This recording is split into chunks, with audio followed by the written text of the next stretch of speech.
نحمده ونصلي على رسوله الكريم اما بعد بسم اللہ الرحمن الرحیم۔ عزیز طلبہ، آج ہم سبق نمبر 73 مختصر معنی الفن الثالث علم البدیع سے متعلق پڑھیں گے۔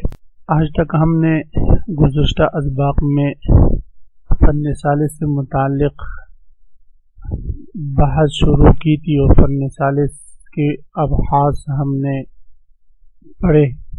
سب سے پہلے ہم نے علم البدیع کی تعریف سے بات شروع کی تھی، پھر علم البدیع میں محسنات معنویہ اور محسنات لفظیہ کا ذکر تھا، تو ہم نے محسنات معنویہ کو تفصیلاً پڑھا، مثلا طباق سے متعلق، پھر مراعات النظیر، ارصاد، مشاکلہ، مزاوجہ، عکس، رجوع، توریہ، استخدام، لف، نشر، جمع، اور اس کے علاوہ جو ہے تفریق، تقسیم، پھر جمع مع تفریق، جمع مع تقسیم، جمع مع تفریق و تقسیم، تجرید، پھر تجرید کی قسم مبالغہ، مذہب کلام، حسن تعلیل، تفریع، تاکید المدح بما یشبہ الضم، استتباع، ادماج، توجیہ، حذل، تجاہل عارفانہ، قول بالموجب، اطراد۔ یہ ہم نے محسنات معنویہ کی اقسام پڑھی۔ پھر اس کے بعد ہم نے محسنات لفظیہ سے متعلق پڑھا، جس میں ہم نے محسنات لفظیہ کی اقسام میں جناس، جناس تام، جناس محرف، جناس ناقص اور جناس مضارع، جناس لاحق، رد العجز، اور اس کی 16 قسمیں، سجع، مطرف، مرصع، متوازی، موازنہ، قلب، تشریح، لزوم، ما لا یلزم، یہ ساری قسمیں ہم نے محسنات لفظیہ کی پڑھی۔ تو محسنات معنویہ اور محسنات لفظیہ کی ابحاث سے فارغ ہو کر اب مصنف علیہ الرحمہ خاتمہ شروع فرما رہے ہیں۔ تو عزیز طلبہ کرام، خاتمہ میں مصنف علیہ الرحمہ کون کون سی ابحاث ذکر کریں گے؟ تو اس میں سب سے پہلے مصنف علیہ الرحمہ سرقہ سے متعلق ذکر فرمائیں گے، اور اس کے بعد سرقہ سے متعلق جو باتیں ہوں گی ان کو ذکر فرمائیں گے، مثلا اقتباس، تضمین، عقد، حل اور تلمیح وغیرہ، ان چیزوں کو ذکر فرمائیں گے۔ اور اس کے علاوہ پھر مصنف علیہ الرحمہ کسی بھی کلام کی ابتدا، تخلص اور انتہا سے متعلق بحث فرمائیں گے۔ تو آج کے اس سبق میں مصنف علیہ الرحمہ نے تو اجمالاً یہ بات ذکر فرما دی ہے کہ مصنف علیہ الرحمہ خاتمہ میں ان امور کو ذکر فرمائیں گے۔ اس کے بعد پھر مصنف علیہ الرحمہ ایک بات اور ذکر کریں گے جو آج کے سبق سے متعلقہ بات ہے، وہ یہ ہے کہ اس خاتمہ کا تعلق فن ثالث سے ہے یا تینوں قسم کے علوم سے ہے، علم المعانی، علم البیان اور علم البدیع، تینوں علوم سے اس خاتمہ کا تعلق ہے یا صرف علم البدیع سے ہے۔ تو اس کے بارے میں علماء کی چونکہ دو رائے ہیں۔ ایک رائے تو یہ ہے کہ اس کا تعلق جو ہے ایک رائے تو یہ ہے کہ اس کا تعلق تینوں فنون سے ہے، یعنی علم البیان، علم المعانی، علم البیان اور علم البدیع، تینوں سے اس کا تعلق ہے۔ اور یہ خاتمہ گویا خاتمۃ الکتاب ہے، جس طرح کہ عام کتابوں کے آخر میں خاتمہ ہوتے مکمل کتاب کے، اسی طرح یہ بھی ہے۔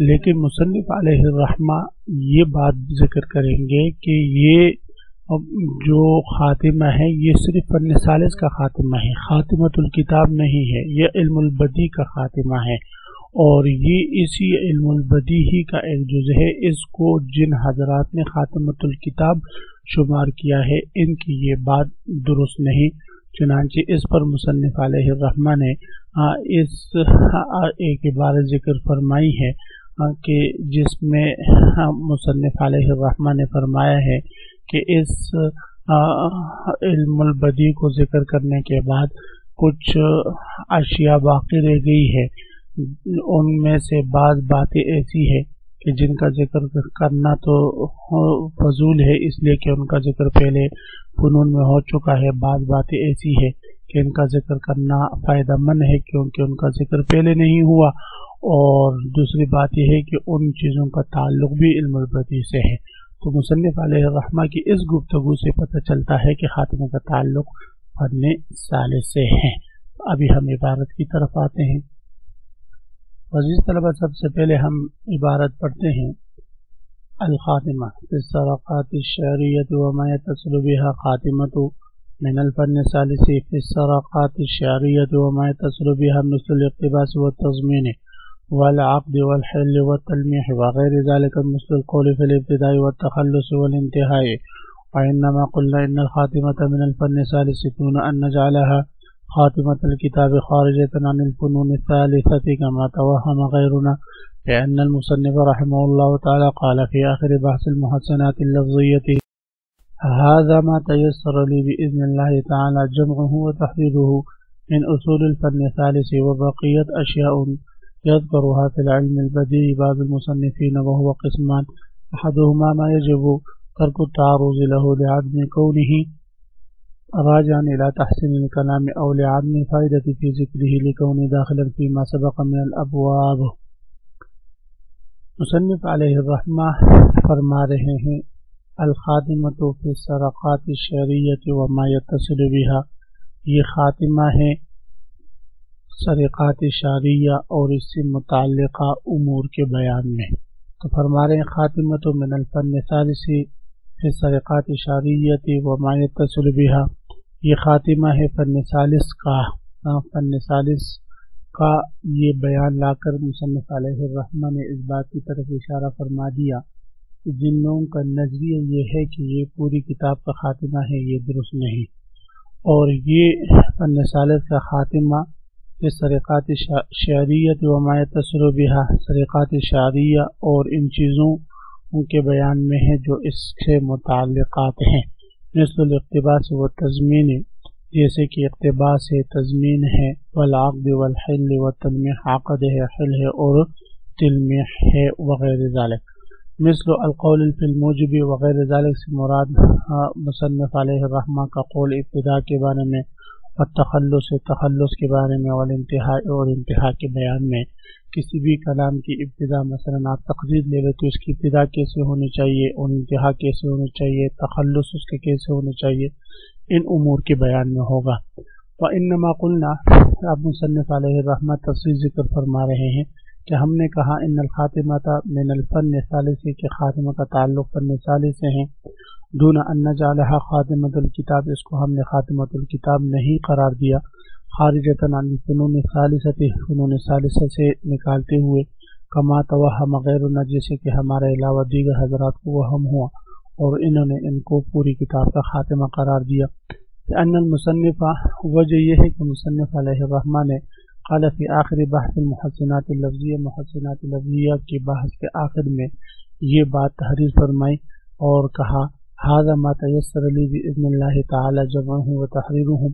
محسنات لفظیہ کے بعد لکھنے کے بعد فرمایا یہ وہ باتیں ہیں کہ جن کا جمع کرنا اور لکھنا اللہ تعالیٰ کے حکم سے میرے لیے آسان ہوا، اور یہ من اصول الفن ثالث سے، فن ثالث کے اصول میں سے، مسائل میں سے.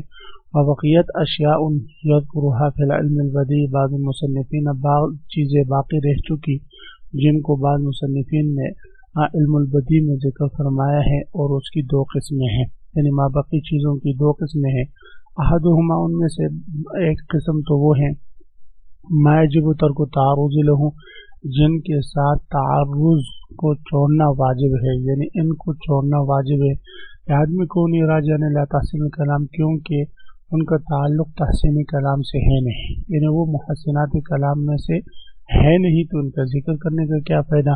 اور لعدم الفائدۃ فی ذکرہ، یا ان کے ذکر کرنے میں فائدہ نہیں ہے، علم البدیع میں ان کا ذکر کرنے کا کوئی فائدہ نہیں ہے. کیوں؟ لکون داخل فیما سبق من الابواب، کیونکہ وہ پہلے ابواب میں ان کا ذکر ہو چکا ہے، اصلاً یا تبعاً یا ضمناً. علم المعانی، علم البیان میں ان کا ذکر ہو چکا ہے، تو علم البدیع میں ان کا ذکر کرنا فائدہ مند نہیں. والثانی ما لا بأس بذکرہ، دوسری قسم وہ ہے کہ جن کے ذکر کرنے میں کوئی حرج نہیں. کیوں بھئی؟ لاجتماع علی فائدۃ، کیونکہ وہ کسی خاص فائدے پر مشتمل ہے، مع عدم دخولی فیما سبق، اور ساتھ یہ کہ وہ ما سبق میں داخل بھی نہیں، یعنی پہلے جو علوم ذکر ہے ان میں ان کا ذکر بھی نہیں، اصلاً بھی نہیں، تبعاً بھی نہیں. مثل القول فی سرقات شعریۃ، جس طرح کے سرقات شعریہ کے بارے میں بحث کرنا، وما یتصل بها، اور جو اس کے متعلقات ہیں. تو ان کے بارے میں بات کرنا اس علم البدی کے آخر میں یہ فائدے سے خالی نہیں، تو اس خاتمے میں انہی امور کا ذکر ہوگا۔ عزیز طلبہ، اسی کے ساتھ آج کے سبق کا اختتام ہوا۔ آپ حضرات اس کو خوب غور سے سنیں سمجھیں۔ اللہ تعالی ہم سب کا حامی و ناصر ہو، آمین۔ وآخر دعوانا الحمدللہ رب العالمین۔